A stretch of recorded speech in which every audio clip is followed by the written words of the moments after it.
Samuel Leeds here, and a lot of people ask me when they're starting out to invest in property, what is better, a HMO or just a straightforward single let? So in this video, I'm going to be doing a HMOs versus single lets, pros and cons, so stay tuned.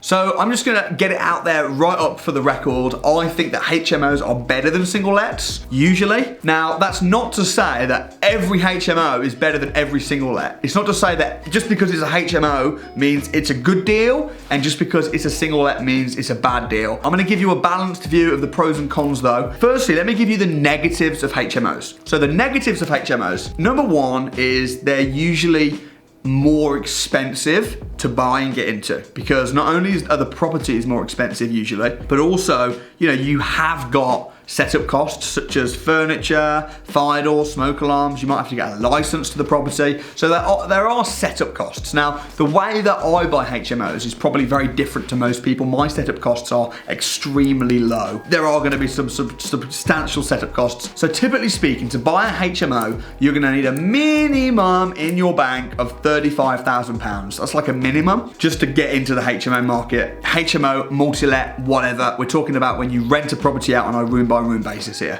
So that's the negative to HMOs. Another negative about HMOs is the management of it. So I would recommend don't manage it yourself, get someone to do it, but you're gonna need to find someone to do it. So you're gonna need a particular person in your power team who's going to be good at managing HMOs. Anyone could manage a single let. You could just have any high street letting agent. Sometimes a lot of my students have properties, no one manages it. They do it themselves just from a distance, and the phone might ring every 3 or 4 months. So the management of HMOs is a lot more, which of course can be overcome by a good property manager, but that's all the cons.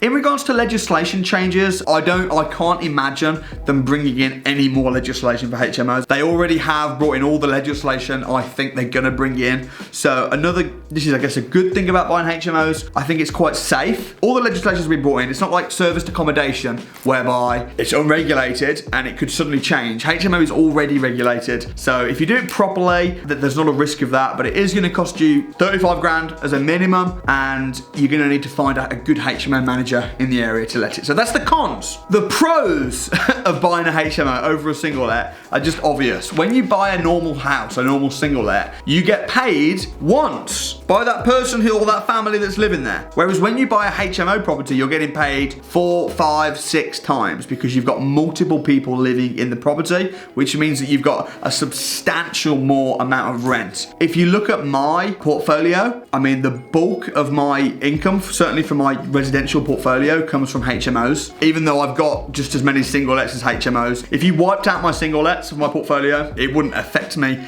anywhere near as much as it would if you knocked out the HMOs. So they're a brilliant cash cow. Typically a HMO is going to earn you a profit in your back pocket of anywhere from £700 right up to £2,000 a month, depending on where and what it is. So brilliant cash cow. You can't retire off 3 single let properties. It just doesn't happen. But I know loads and loads of people who have retired or become completely financially free off the back of just buying 3 HMOs. Now let me talk a little bit about single lets, advantage and disadvantage. Well, obviously, as we've said, the disadvantage to single lets is the income's usually pretty poor. I'm not talking about the return, I'm talking about the income. So an average single let might make you £200 or £300 a month, and you're gonna need what, 10 of those just to earn an average salary? 10? That's a lot of properties. I know people that own 50 properties and their income is not that great because the single let houses that they've got just aren't generating them much income. That's a big con. A big pro to single lets is the mortgageability on them. It's so easy to just buy a single let house. Pretty much anybody. You can be just finished university, 21 years old, not got much money. I know a lot of people in that kind of status in life that are just going and buying single let properties. Whereas a HMO, you're gonna